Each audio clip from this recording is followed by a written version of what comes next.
what we love is always right here. If we open our eyes, take a pause, and open our hearts, really notice. If we listen, we miss so much. We miss the changing sky. It's always so beautiful just to see the changes in the season, or the silhouette of each different tree has an incredibly different silhouette against the sky. As you see the bare bones of the trees. We miss it. We miss people we love. We don't really just take in, look at those eyes and look at the sentience and humor and intelligence and goodness that's looking back at us. We don't pause to appreciate. Or just to feel our own breath. Just to feel the aliveness that's right here. It takes a intentionality. I love the way E.B. White says, every morning I awaken torn between the desire to save the world and the inclination to savor it. So savoring is a training, and it's a really important training. And the most important part of it, I've found, and the part that we miss, I think we go and say, oh, what a beautiful sky, or oh, I love that flower, oh, this is so nice to see these children playing. The dog that we love is wagging its tail happy, and we kind of sense its happiness, and we get happy. But we don't savor in the sense of pause and intentionally sink into that felt sense of the appreciation. And that actually changes our brain around to do that. There are studies of what happens when we really open to the pleasantness or the appreciation and the different parts of the brain that lights up, and it becomes more of a tendency for that part of the brain to light up when we start getting familiar with a felt sense of gratitude. Training and savoring. Now, one of the other parts of gratitude that we often don't do is just express it.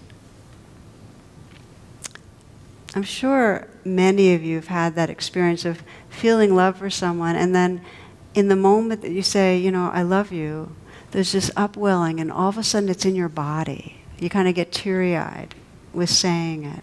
Is that just you can nod or shake your head? Okay, just like to see if I'm not alone on this one. There's this real power to saying it out loud, to expressing. This is Kurt Vonnegut. He says, when things are going sweetly and peacefully, please pause for a moment and then say out loud, if this isn't nice, what is? So expressing gratitude, again, we're imagining that stagnant pool, we're letting in our appreciation and we're expressing appreciation. It's kind of widens up the portals, so we're part of the movement of life energy again. There's a story I've shared before that's my favorite story of expressing gratitude. And it's told by Maurice Sendak, who says that once a little boy sent me a charming card with a little drawing on it. I loved it. I answer all my children's letters, sometimes very hastily, but this one I lingered over. I sent him a card and I drew a picture of a wild thing on it. I wrote, Dear Jim, I loved your card. Then I got a letter back from his mother, and she said, Jim loved your card so much, he ate it. That to me was one of the highest compliments I'd ever received. He didn't care that it was an original Maurice Sendak drawing or anything. He saw it, he loved it, he ate it.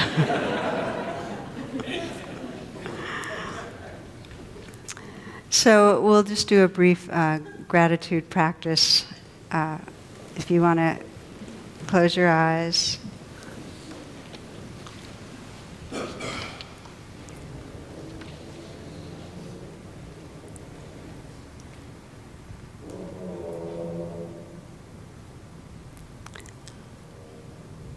Take a moment, if you will, to sense a smile again. Just let your eyes soften, smiling into the eyes. A slight smile at the mouth. And sense that you could smile right into your heart. And that from deep inside your heart, a smile could spontaneously unfold itself, spreading through the heart, chest area.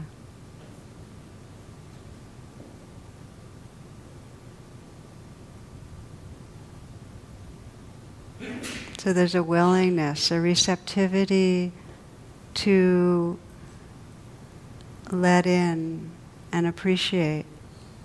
You might sense the breath that as you breathe in, it's like breathing in what nourishes, breathing in what you love. And breathing out's an expression of it.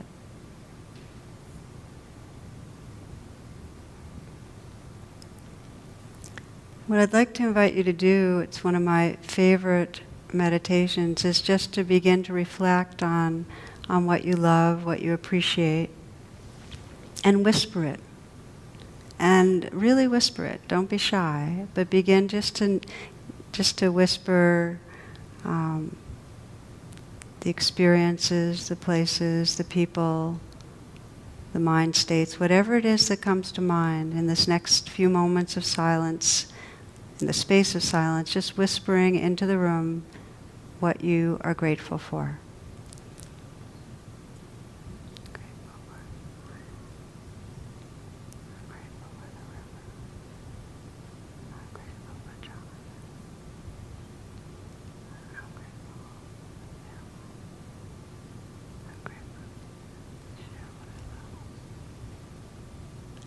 A little bit louder.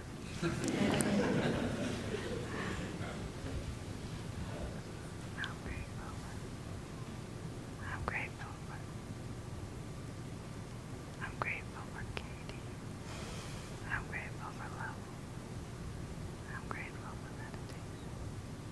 I'm grateful for grateful. How are waking up and get this incredible gift of watching the waking up.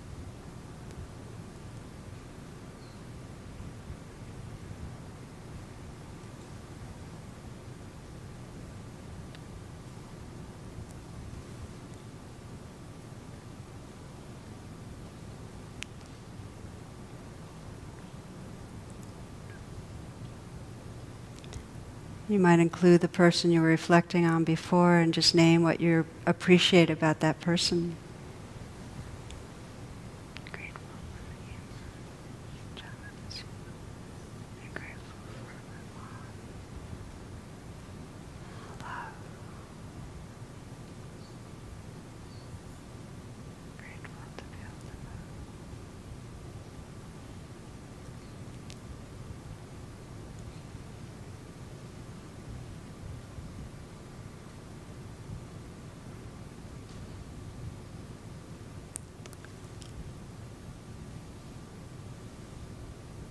You might bring to mind someone in your life who really has been loving or giving to you in some way. And just feel your gratitude and sense what it feels like in your heart to be receiving someone's, it might be someone you know, it might be indirectly, but just someone you feel has offered blessings to you in some way. So that the gratitude's visceral. And let yourself really explore the felt sense of gratitude. What does it feel like in your body?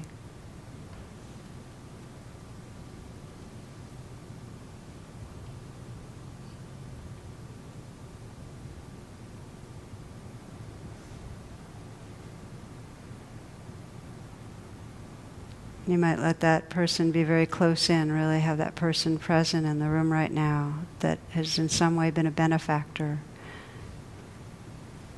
And just whisper the person's name and say thank you. And keep feeling your heart.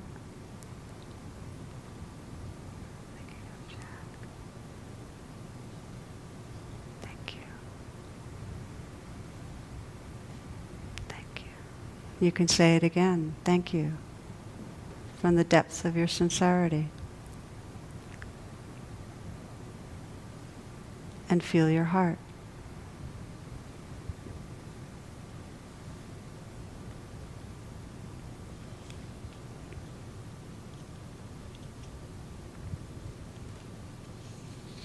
So that as you let go of all the things you're grateful for, the people, the places, the experiences, and just sense the space of gratitude and the sweetness.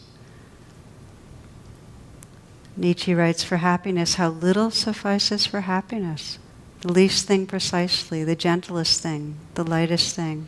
A lizard's rustling, a breath, a whisk, an eye glance. Little maketh up the best happiness.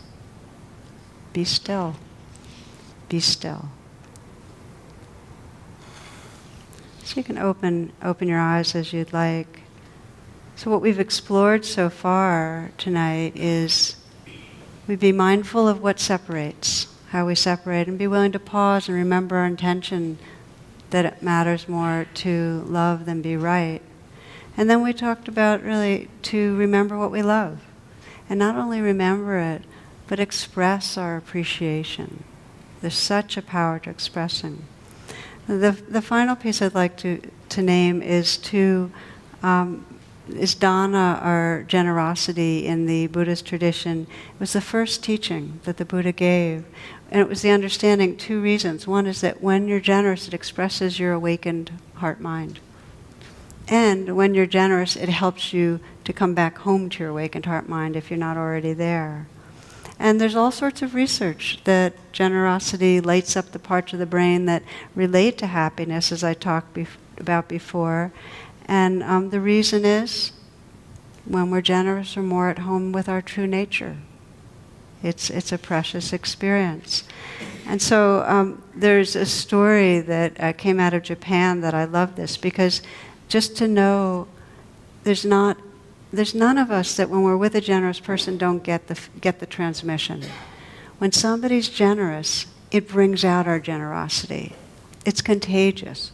They are a field that is, they're like that river that's flowing through, they're flowing undefended, and it makes it safe and possible for us to be that way. So it's recognized as a real, in Buddhism it's called a parame, or perfection of the awakened heart. Okay, so Tetsugen, he's a devoted Zen practitioner and teacher in Japan, lived in the 1600s, and he decided to publish the sutras. These are the discourses of the Buddha, which at that time were only available in Chinese. And the books were to be printed in Japanese, so this would take a construction of 60,000 wood blocks. Now, he had been traveling collecting donations. Bit by bit, he collected a significant sum of money. A few sympathizers would give him 100 pieces of gold. Most of the time he received only small coins. After 10 years, he had enough money to begin his task. But it happened at that time that the Yuji River overflowed and crops were ruined. Famine followed. Tetsugen took the funds he had collected for the books and spent them to save others from starvation. Then he began again the work of collecting. Several years afterward, an epidemic spread over the country. Tetsugen again gave away what he had collected. For a third time he started his work, and after 20 years his wish was fulfilled. The printing blocks which produced the first edition of the sutras can be seen today in Obaku Monastery in Kyoto. The Japanese tell their children that Tetsugen made 3 sets of sutras, and that the first 2 invisible sets surpass even the last. The first 2 invisible sets surpass even the last. You know, we can move through this life and produce a lot and achieve a lot, and then we're gone, and what mattered was the quality of heart at any moment that we were living from. The quality of heart. So maybe as a way of closing, just to say that we can train our minds. We can take on a gratitude practice. Many people I know, and I did this for quite a while, have a gratitude buddy. We just used to email each other, and we would just say 3 things that we were grateful for. And didn't have to put anything else in the email, but there's something about being, responsible to do that was really cool. You can have a gratitude buddy, but make it a reflection. I often start my meditations by just sensing what it is I appreciate. The Buddha called that gladdening the mind. And similarly, you can practice generosity. It's a deliberate practice. I made a deal with myself some years ago that whenever I got an idea in my mind to give somebody something, that no matter what, I would do it. You know how it is, you get an idea that's generous, but then you start backing off because it looks like it's out of proportion or something. Well, I just would, it didn't bankrupt me, and I'm still, still paying the mortgage on the house, so to speak. But it's an incredible kind of freedom to know that, oh, okay, and there's so much happiness in it. So you can, do 3 unscheduled acts of generosity a day. It can be just a generous word to somebody. It can be really the expression on your face that can light up another, a hug, a friendly email, or something more major, some way that you're really giving your time and energy to serve. Whatever it is, it's part of waking up your heart and mind to who you really are. So you can practice. I started tonight with a story, taking in the homeless, smells like roses. That whole sense of the joy when we're living from a larger sense of our beingness. And then explored somehow we could cultivate by noticing when we shut down, by awakening the gratitude, by expressing gratitude, by giving. I'd like to kind of close by saying that in a deep way, when we are living from that widening circle, that largeness of being, when there's that generosity, it allows us to be happy for no reason. It's a happiness that's not hitched to circumstance. When life is really flowing through us, when we're not that guarded pool, there is a profound kind of happiness that even in the face of the greatest losses, there's still a sense of okayness. And why is that? Because what can be taken from us? It's that if you know you're the ocean, if you trust you're the ocean, you're not afraid of the waves. When we live from that largeness, there's a happy for no reason experience. And I want to share with you, as part of closing, a woman who founded, her name's Jan Adrian, founded Healing Journeys. This is support for those touched by cancer. And she had a chest x-ray at one point to see if her cancer had metastasized to her lungs. And the doctor called and said, well, there is a nodule on the lung, so we're going to be doing a CT scan. And so she got it done on a Wednesday. She was told she'd get the results the next day. There are probably many of you listening right now that have had this type of thing. Results the next day, and did you get them? Well, all day Thursday, her anxiety's over the top, so she couldn't concentrate. She was crying all day. What if it's metastasized cancer? And all the healthy diet, exercise hadn't made a difference. So there was this angry feeling that she just couldn't stand the idea of having to fight cancer again. Called the doctor's office twice, promised he'd call back, he didn't. So Thursday night, she reads, she meditates. So there's, in this pause, she reconnects with a prayer that it had been a current through her whole life. And that prayer was, make me an instrument, use me. And all of a sudden this light went on saying, what if having cancer again is a way I can be most useful as an inspiration to others? What if that's what it is, it's the same as the bodhisattva aspiration I've shared with many of you, which is whatever is happening, whatever the difficulty, may this serve awakening of hearts and minds, whatever it is. So that was her, she reconnected with that. And it was a sense of, that reflection really gave her some calm and some peace. And the next day, Friday, she calls the office and the doctor had left for 2 weeks vacation. She said that the doctor on call would get to her. Finally, on the weekend, she gets results from the doctor on call, which is that there's nothing to worry about. The nodule had already been there. It was stable. But this is what happened. She celebrated that. She would prefer not having the cancer again. And she said that she was glad she hadn't gotten the results immediately, because it put her in touch with an inner knowing that she'd be okay no matter what. that even in the face of dying, she'd be okay. I'm not just a body, she said. Someday I know this body won't go on and I will still be okay. I like being reminded of that periodically. And what allowed that, no matter what, I'm okay? This deep capacity for generosity, for caring, may this life be of benefit. Maybe this cancer's here so I can be of benefit to others.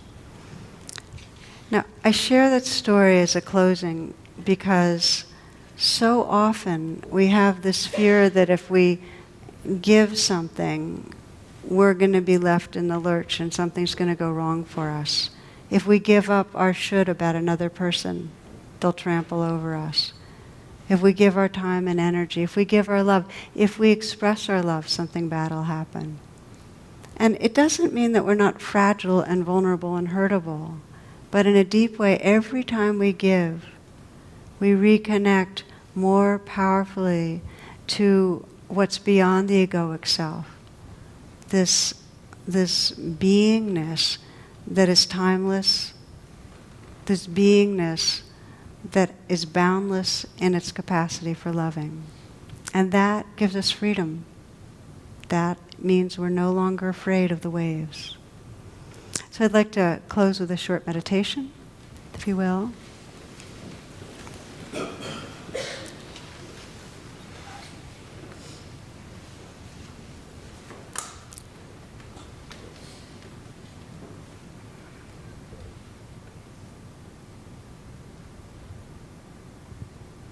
Please let your attention come to your breath so that as you breathe in, you can just sense the possibility of receiving the nourishment of the breath,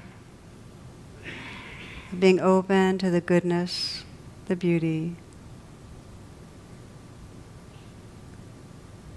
the love that's here in this life.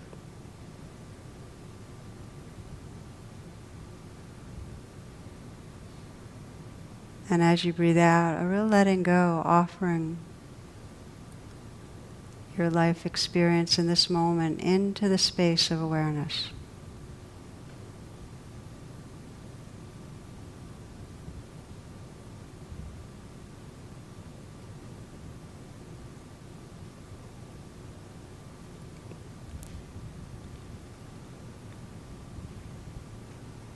Bringing to mind one person that you'd like to, just for this moment, offer your prayer to. Offer your appreciation and prayer to.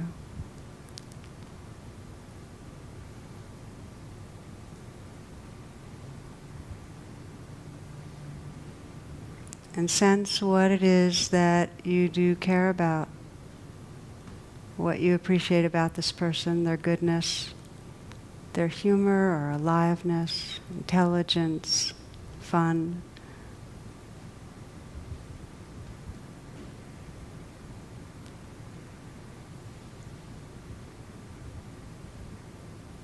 And imagine for a moment letting them know what you appreciate.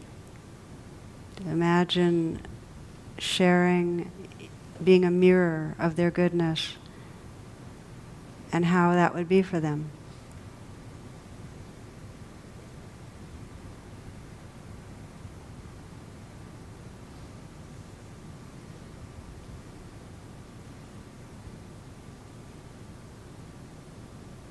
Mirroring goodness is a generous act. Sense the feeling in your own heart when you offer that to someone, and it brings happiness.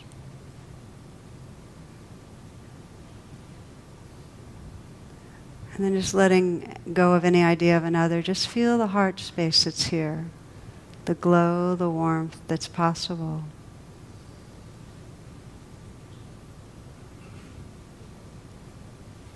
Sensing how much of life this heart space can hold.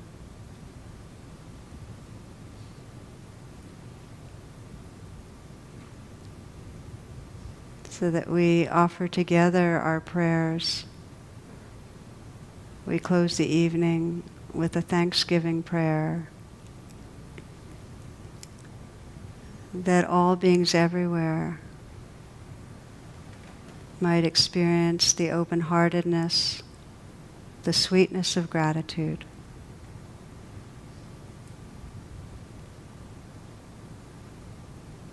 That all beings everywhere might discover the loving connection that feels like home.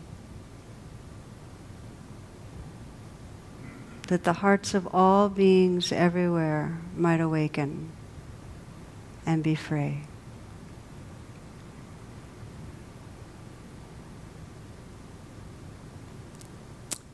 Namaste.